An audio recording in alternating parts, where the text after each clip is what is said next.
The air in New Orleans was thick with humidity, mingling with the ever-present aroma of Creole cuisine and the sound of jazz echoing through the narrow streets.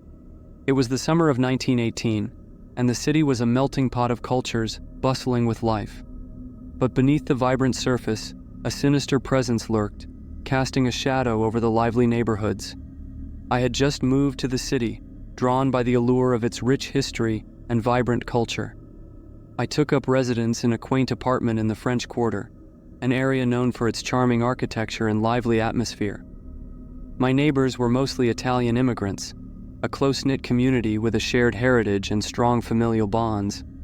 One evening, as I sat by my window, enjoying the cool breeze that offered a brief respite from the stifling heat, I overheard a conversation between two elderly women on the street below. They spoke in hushed tones, their faces etched with worry. "Another one, Maria," one of them said, her voice trembling. "Poor Mr. Romano. Found him this morning bludgeoned with his own axe." The other woman crossed herself, whispering a prayer. "The Axeman strikes again. God help us all." The name sent a shiver down my spine. I had heard rumors about the Axeman, a faceless killer who had been terrorizing the city for months. He would break into homes at night, attacking his victims with an axe, leaving a trail of blood and fear in his wake. The police were baffled, unable to catch him or even understand his motives. The city was gripped by fear. Residents began locking their doors and windows at night, something that was almost unheard of in the warm, open-hearted community. Curfews were imposed, and the streets emptied earlier than usual, the lively spirit of New Orleans dampened by the threat of the unknown assailant. Despite the growing sense of dread, life had to go on. I continued my work as a journalist, documenting the daily life of the city and its inhabitants. But the Axeman's shadow loomed large, and it wasn't long before his terror became the focus of my writing. One night, as I was poring over my notes, I heard a noise outside my window. I peered through the curtains and saw a figure standing in the alleyway below, partially obscured by shadows. My heart raced as I watched the figure move silently, almost methodically, checking the doors and windows of the nearby houses. I grabbed my camera and quietly opened the window, hoping to capture a glimpse of the mysterious intruder. But as I clicked the shutter, the figure turned abruptly, and I saw the glint of an axe in his hand. He stared up at me, his face hidden in darkness, but I could feel his eyes boring into mine. I quickly closed the window and drew the curtains, my hands shaking with fear. The next morning, I developed the photograph, but the image was too dark and blurry to be of any use. The Axeman remained a phantom, his identity shrouded in mystery. But I knew I had to get to the bottom of this. The city deserved answers, and I was determined to find them. As the days passed, I immersed myself in the investigation, talking to survivors, piecing together clues, and delving into the history of the Axeman's victims. A pattern began to emerge. The victims were all Italian immigrants, and most of them owned grocery stores or small businesses. The killer seemed to have a vendetta, but what could it be? My search for answers led me to an old, dusty library on the outskirts of the city. There, I found a collection of newspapers and records that documented the early days of Italian immigration to New Orleans. Among the faded pages, I discovered a series of articles about a wave of anti-Italian sentiment that had swept through the city years earlier. Many Italians had been accused of crimes they didn't commit, and some had been lynched by angry mobs. Could the Axeman be seeking revenge for these past injustices? The theory made sense, but it didn't explain everything. There was still the matter of the chilling letter the killer had sent to the local newspaper, taunting the police and the public. The letter was filled with cryptic references to music and dancing, and it ended with a promise that the Axeman would spare anyone who played jazz in their homes on a particular night. The night of the Axeman's ultimatum approached, and the city held its breath. Jazz music filled the air, pouring from every window and door, as residents hoped to ward off the killer with their melodies. But despite the eerie atmosphere, no attacks occurred that night. It seemed that the Axeman had kept his word, but the respite was short-lived. The killings resumed soon after, more brutal and senseless than ever. The city was in a state of panic, and the police were no closer to catching the elusive murderer. I knew I had to dig deeper to uncover the truth behind the Axeman's reign of terror. But with each passing day, the line between reality and madness grew thinner. The Axeman was not just a killer, he was a specter of fear, a reminder of the darkness that lurked within the human soul. New Orleans was a city built on resilience, yet the Axeman's reign was beginning to fracture the very foundation of that spirit. The pervasive fear seeped into every corner, twisting the vibrant culture into a grotesque caricature of itself. Jazz, once a symbol of joy and freedom, now played a haunting refrain against a backdrop of terror.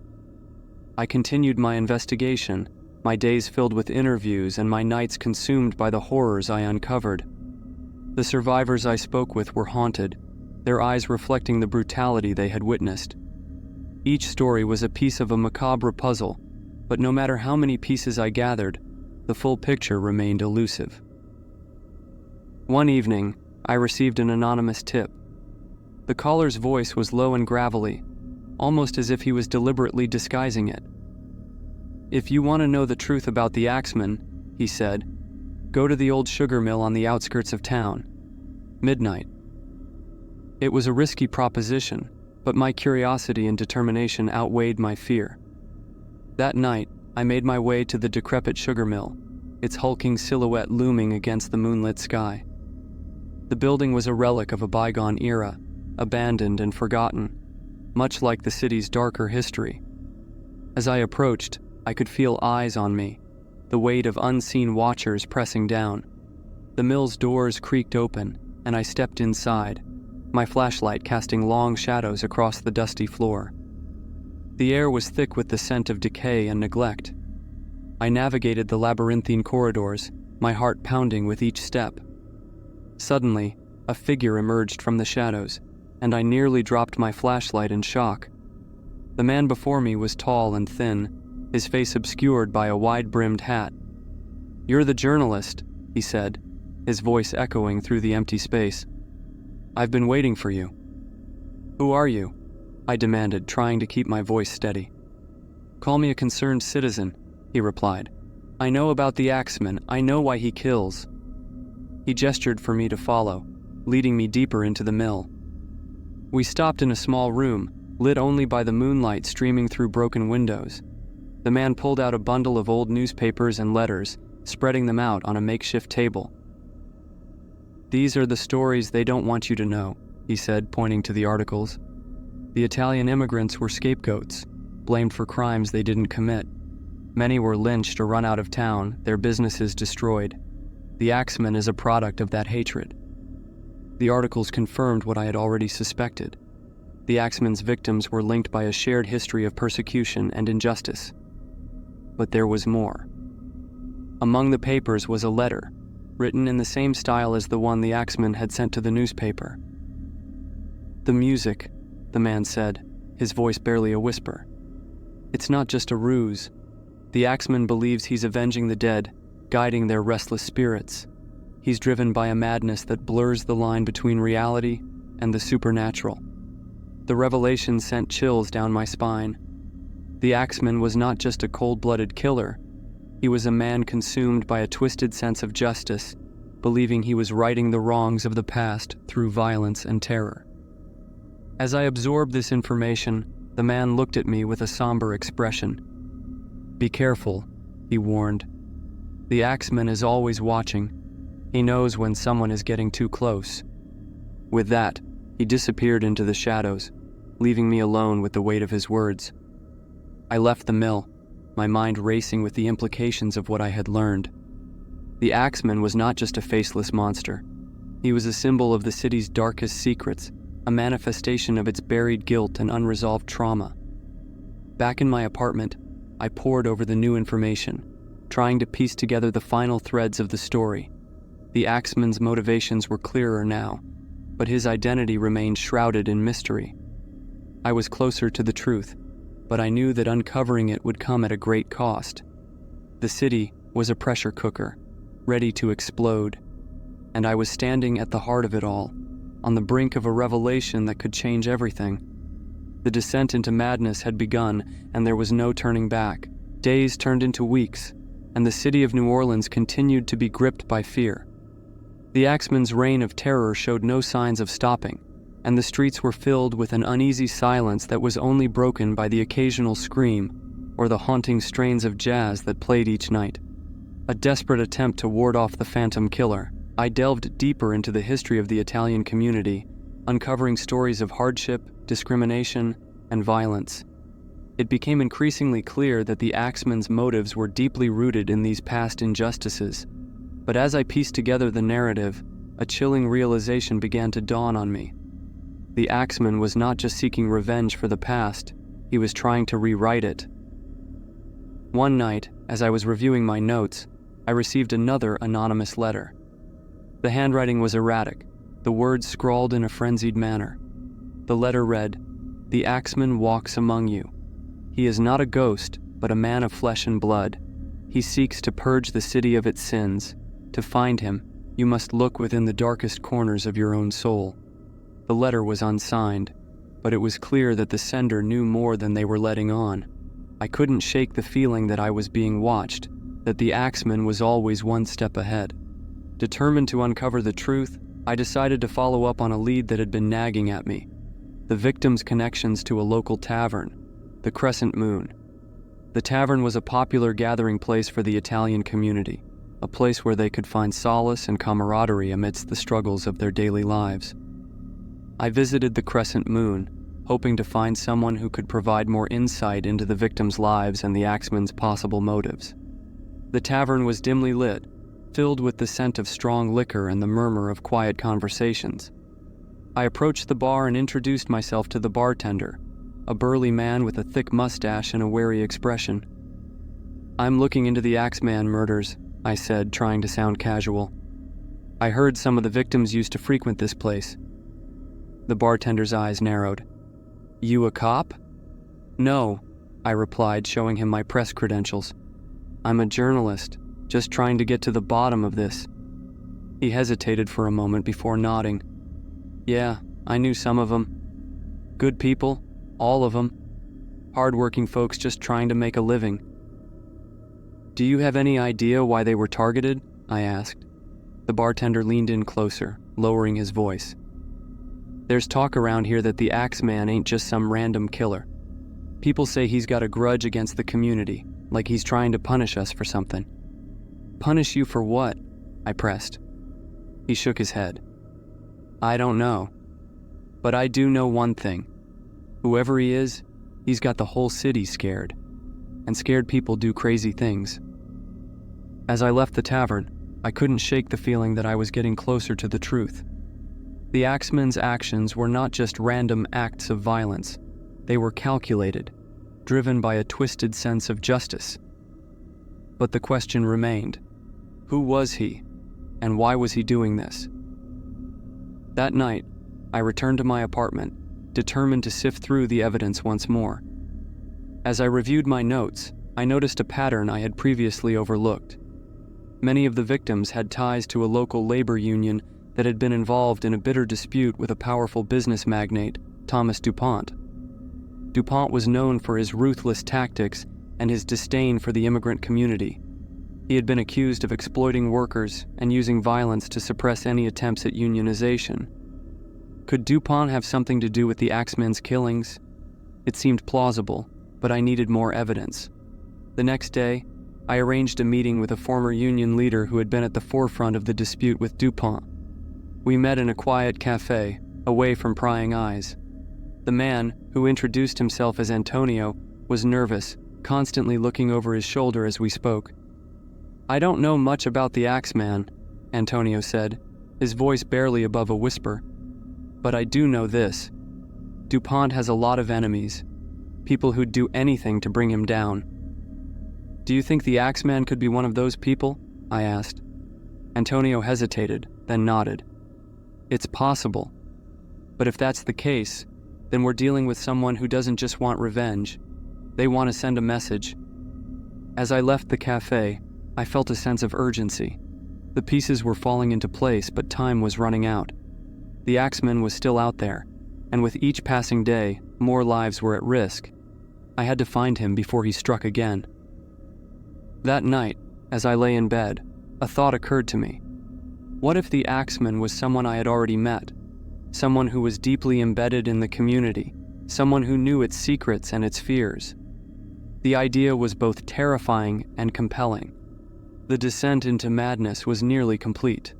The truth was within reach, but at what cost? The Axeman was not just a killer. He was a mirror, reflecting the darkest parts of the city's soul. And as I delved deeper into the mystery, I couldn't help but wonder if I, too, would be consumed by the darkness. New Orleans had become a city of whispers. Fear had permeated every aspect of life, and trust was a rare commodity. The Axeman's shadow loomed over everyone. His presence felt in every creak of the floorboards and every flicker of candlelight. I was consumed by the need to uncover his identity, driven by a sense of duty to bring peace back to the city. With the new lead pointing towards Thomas DuPont, I decided to investigate his background further. DuPont was a powerful figure, known for his wealth and influence. His connection to the labor disputes and his known animosity towards the Italian community made him a prime suspect. However, accusing someone of his stature without solid evidence was dangerous. I spent days poring over old records, interviewing former employees and anyone who had crossed paths with DuPont. The picture that emerged was one of a man who would stop at nothing to achieve his goals, but there was still no direct link to the Axeman. The breakthrough came from an unexpected source, a retired police officer named Frank O'Malley. O'Malley had been involved in the early investigations of the Axeman murders. Now living a quiet life on the outskirts of the city, he was reluctant to revisit those dark days. But when I mentioned DuPont, his demeanor changed. "DuPont," he muttered, shaking his head. "That man's got more skeletons in his closet than a graveyard." I explained my theory and asked if he had any evidence that could link DuPont to the murders. O'Malley sighed heavily, running a hand through his thinning hair. "There was something that never sat right with me," he said. "We found traces of opium in some of the victims' homes. It didn't make sense at the time, but now, DuPont had ties to the opium trade. It was an open secret, but he always managed to stay one step ahead of the law. The connection was tenuous, but it was something. DuPont's involvement in the opium trade and his possible use of it to manipulate or silence his enemies fit the Axeman's profile of targeting those he perceived as threats or nuisances. Armed with this new information, I decided to confront DuPont directly. It was a reckless move, but I was running out of options. I arranged to meet him at his mansion under the pretense of conducting an interview about his business ventures. The mansion was a testament to his wealth, grand and imposing, with tall iron gates and a meticulously maintained garden. As I walked up the driveway, I felt a chill run down my spine. The house itself seemed to exude an aura of menace. DuPont greeted me with a practiced smile, his eyes cold and calculating. We sat in his opulent study, surrounded by dark wood and expensive furnishings. "What can I do for you, Mr. Johnson?" he asked, his voice smooth and controlled. "I've been investigating the Axeman murders," I said, watching his reaction carefully. "Your name keeps coming up." His smile didn't falter, but I saw a flicker of something in his eyes. Irritation, perhaps. "I assure you, Mr. Johnson, I have nothing to do with those terrible crimes. My business interests are legitimate." "Is that so?" I replied, leaning forward. "What about your ties to the opium trade, and the fact that some of the Axeman's victims were involved in labor disputes with your companies?"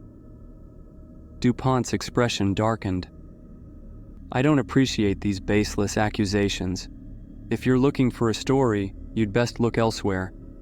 I was about to press further when the study door opened, and a man entered. He was tall and gaunt, with piercing eyes that seemed to see right through me.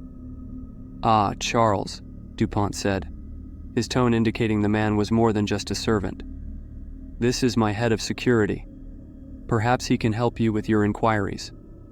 Charles's presence was unsettling, and I quickly wrapped up the interview, realizing I had pushed too far. As I left the mansion, I couldn't shake the feeling that I was being watched.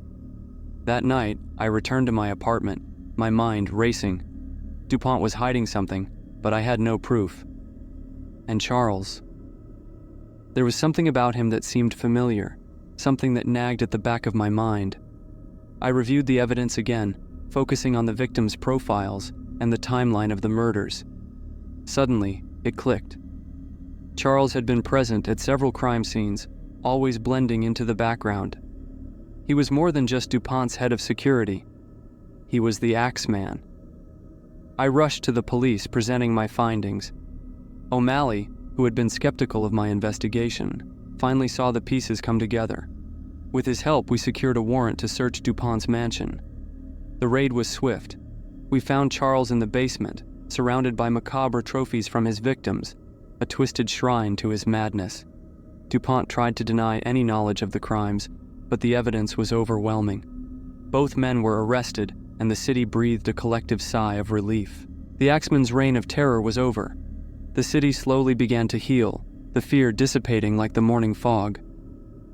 But for me, the experience left a lasting scar. I had stared into the abyss and seen the darkness that lurked within humanity. With the arrests of Charles and Thomas DuPont, a heavy cloud lifted from New Orleans. The city, once paralyzed by fear, began to return to its vibrant, lively self. Jazz music filled the air once more, and people dared to walk the streets at night. The Axeman was no longer a ghost haunting the city, but a man revealed and defeated. I too found some measure of peace, though the journey had left me changed. The investigation had taken its toll, and the darkness I had uncovered weighed heavily on my soul. But the truth had been brought to light, and for that, I was grateful. As the trial approached, the city buzzed with anticipation.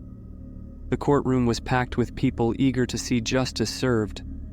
Charles, unmasked as the Axeman, showed no remorse. His eyes, once so piercing, now seemed empty, devoid of the madness that had driven him. DuPont, on the other hand, maintained his innocence, claiming he had no knowledge of Charles's activities. But the evidence was damning. The prosecution presented a compelling case, detailing how DuPont had used Charles to eliminate those who threatened his empire, using the guise of the Axeman to instill fear and maintain control. The trial lasted several weeks, and as the final day approached, the tension was palpable. The jury deliberated for hours before returning with a verdict: guilty on all counts. Charles was sentenced to life in prison, while DuPont received a lesser sentence for his complicity in the crimes. The city rejoiced at the news, but for many, the scars left by the Axeman's reign would never fully heal. I continued to write, documenting the trial and its aftermath, hoping to give voice to the victims and ensure their stories were not forgotten. Months passed, and life in New Orleans slowly returned to normal. The community, once fractured by fear, began to heal. The Italian Quarter, which had borne the brunt of the Axeman's terror, saw a resurgence of pride and unity. People came together to support one another, and the streets that had once been shrouded in darkness were now filled with light and laughter. One evening, as I walked through the bustling market, I was approached by an elderly woman. Her eyes were filled with gratitude as she clasped my hands. "Thank you," she said, her voice trembling. "Thank you for bringing us justice. We can finally move on." Her words touched me deeply, and I realized that despite the horrors I had uncovered, my work had made a difference. The Axeman's story was a reminder of the resilience of the human spirit and the power of truth to overcome even the darkest of evils. As I continued my walk, I thought about the city I had come to love. New Orleans had always been a place of mystery and magic, a place where the past and present intertwined in a dance of shadows and light. The Axeman was a part of its history now, a ghost that would forever linger in the alleys and jazz-filled streets. But the city had faced the darkness and emerged stronger, a testament to the enduring strength of its people. In the end, the Axeman's story was not just one of horror and madness, but also one of resilience and redemption. It was a story of a city that refused to be broken, of a community that stood together in the face of terror. And as long as I had breath in my body, I would continue to tell that story, ensuring that the echoes of the past were never forgotten. With the case closed, I found myself at a crossroads. The investigation had consumed my life, and now that it was over, I was left with a sense of emptiness. But I knew that there were other stories to uncover, other truths to reveal. The world was full of darkness, but also of light, and it was my duty to shine a light on both. The Axeman's tale had come to an end, but for me, the journey was just beginning. As I walked through the vibrant streets of New Orleans, I felt a renewed sense of purpose. The city had faced its demons, and so had I. And in doing so, we had both found a measure of peace. The future was uncertain, but I knew one thing for sure. I would continue to seek out the truth, no matter where it led me. For in the end, it is only through understanding our past that we can hope to shape a better future. The Axeman's shadow may have loomed large, but it was the resilience of the people of New Orleans that shone brightest. And that, I realized, was the true heart of the story.